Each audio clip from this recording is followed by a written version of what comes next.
How to add email on Facebook mobile. Hello guys, in today's video I'm gonna show you how to add email on Facebook mobile. First we're gonna do is go to Facebook and now click these three lines here and then go down until you find this one, settings and privacy, and click on it and then click settings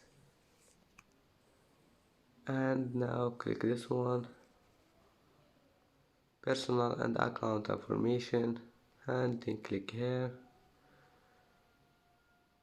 and then click add email and then just click add your email here and type your account password and click add email. And that's it for today's video. If you like this video, please don't forget like and subscribe, and see you in the next video.